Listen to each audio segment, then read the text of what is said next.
रात के अंधेरे में कोई छोटी सी बच्ची को मंदिर की सीढ़ियों पे छोड़ गया। सुबह जब दीपिका सफाई करने आई और रोते हुए बच्ची को देखा तो गोद में उठा लिया और बोली, अरे ये बच्चा किसका है? आसपास के लोगों से पूछा मगर सबने इनकार कर दिया। दीपिका अकेली रहती थी। वो उस बच्ची को घर ले आई और उसका नाम मोनाली रखा। वो उसकी खूब देखभाल करती। एक दिन बड़ी सी गाड़ी में एक औरत आई जिसका नाम सोनाक्षी था और उसने पूछा, क्या यहाँ पे कोई छोटी बच्ची है? जी मैडम, मगर आपको किसने बताया? मुझे किसी ने बताया था, मैं उसको लेने आई थी। नहीं, वो मैं आपको नहीं दे सकती। उसके सिवा मेरा इस दुनिया में कोई नहीं। मुझे माफ करना, आप यहाँ से जा सकती हो। सोनाक्षी घर आ गई। वो बहुत अमीर होने के साथ साथ लोगों का भविष्य भी देखती थी। इसी वजह से उसने अपने बेटे स्वराज का भविष्य देख लिया था, जिसमें उसका विवाह एक गरीब लड़की से लिखा था। जब सोनाक्षी ने आंखें बंद करके उसको देखना चाहा, तो उसे बार बार दीपिका की बेटी ही नजर आई। वो सोचती है, अगर मैं अपने बेटे का भविष्य देख सकती हूँ, तो उसे बदल भी सकती हूँ। कुछ ही दिनों बाद सोनाक्षी कुछ गुंडों को दीपिका के घर मोनाली को मारने के लिए भेजती है, लेकिन वो गुंडे कोशिश के बावजूद भी उसे नहीं मार सकते। लेकिन वो आकर सोनाक्षी को कहते हैं कि वो मर गई है। ये सुनकर सोनाक्षी बहुत खुश होती है।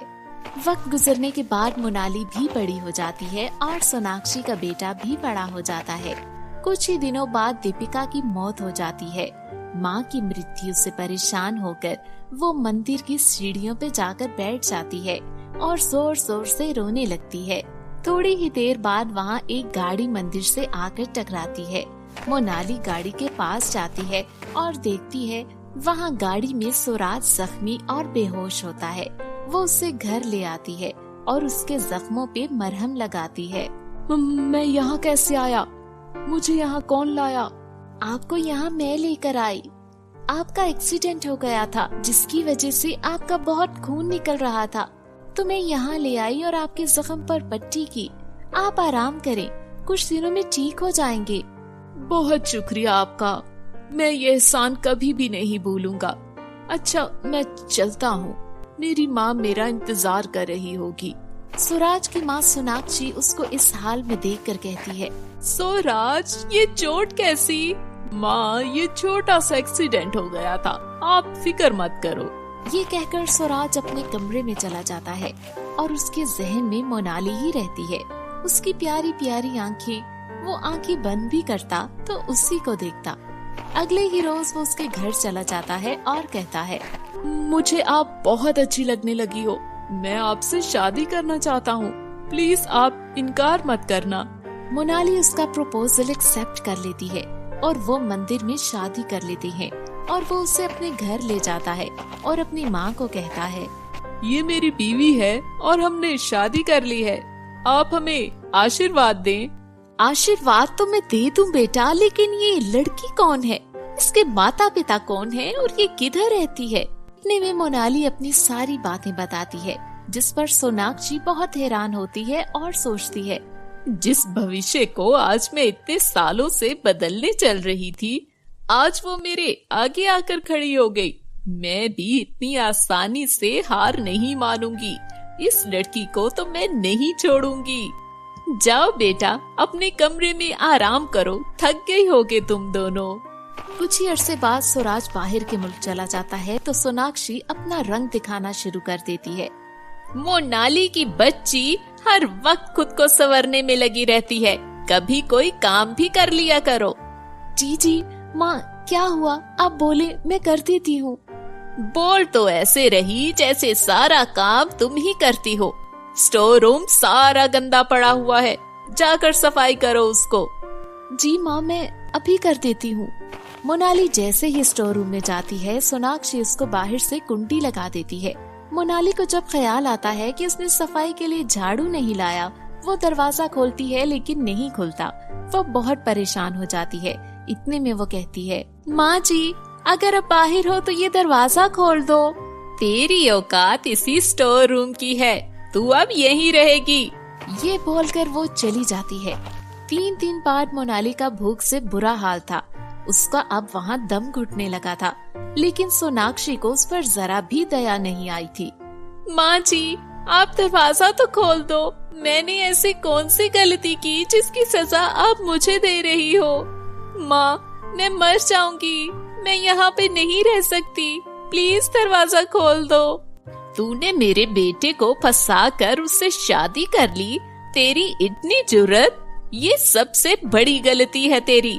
अब भी अगर तेरी अकल ठिकाने आ गई है तो उसे छोड़ दे और यहाँ से चली जा। माँ, मुझे समझ नहीं आ रहा, आप क्यों ऐसा कर रही हैं मेरे साथ? मैं स्वराज की बीवी हूँ और आपकी बहू। जब तक स्वराज मुझे नहीं छोड़ देता, मैं कहीं नहीं जाऊंगी। सोनाक्षी ये सुनकर गुस्से में आ जाती है और कुछ दिनों तक उस पे अत्याचार करने लगती है, जब तक वो घर छोड़ने के लिए राजी नहीं हो जाती।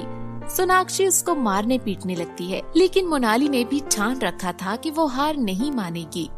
कितनी ढीठ है, इतने जुल्म के बाद भी नहीं जा रही। इसे स्वराज के आने से पहले निकालना होगा, लेकिन कैसे? इतना कहकर सोनाक्षी ने मोनाली को बुलाया और कहने लगी, अरे ओ महारानी, फुर्सत मिले तो बाजार जाकर सब्जियां ले आना, सब कुछ खत्म हुआ है। लेकिन माँ, कल मैंने देखा था फ्रिज में बहुत सारी सब्जियां पड़ी हैं। अब क्या तू मुझे बासी सब्जी खिलाएगी? एक बार कह दिया कि चल मेरे साथ जाकर सब्जियां ले आ, तो तुझे समझ में नहीं आता। ठीक है माँ, चले। ये कहने के बाद वो दोनों चली गयी। कुछ ही देर में वो जंगल पहुँचने वाले थे, जिसपे मोनाली ने कहा, हमने तो बाजार जाना था, लेकिन ये तो जंगल का रास्ता है, ये हम कहाँ आ गए? मेरा घूमने का मन कर रहा था, तभी इस रास्ते से आई। ज्यादा सवाल न कर और चुपचाप मेरे पीछे चल।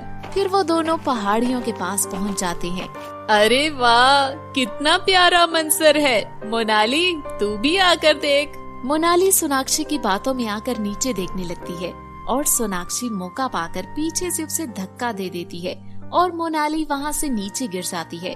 सोनाक्षी जल्दी से घर आ जाती है और सोचने लगती है, अच्छा किया जो मैंने पहाड़ी से उसे गिरा दिया, वरना उसने तो जान नहीं छोड़नी थी। लेकिन दूसरी तरफ जब मोनाली गिरी तो उसके पंख निकल आए और वो उड़ने लगी और उसके दिमाग में सवाल आया कि ऐसे कैसे मैं उड़ने लगी। फिर वो जैसे ही जमीन पे पहुंचती है तो उसके हाथ में बहुत ही खूबसूरत सी एक छड़ी आ जाती है। वो बहुत परेशान होती है कि ये सब क्या हो रहा है, पहले पंख और अब ये छड़ी। वो सोच में पड़ जाती है कि अब छड़ी का क्या किया जाए। इतने में उसके सामने एक परी आती है और वो कहती है कि मैं परी हूँ और मेरा नाम है परी माँ। तुम भी एक परी हो, तुम्हारे पास जो शक्तियाँ हैं ये परी की वजह से हैं। आप ये क्या बोल रही हैं? 20 बरस पहले हमारे परी लोग पे एक चुड़ैल ने हमला किया था। कुछ परियां जल गईं और कुछ को चुड़ैल ने अपने कब्जे में कर लिया। तब हमें कुछ समझ न आया और हमने तुम्हें पृथ्वी पे छोड़ दिया।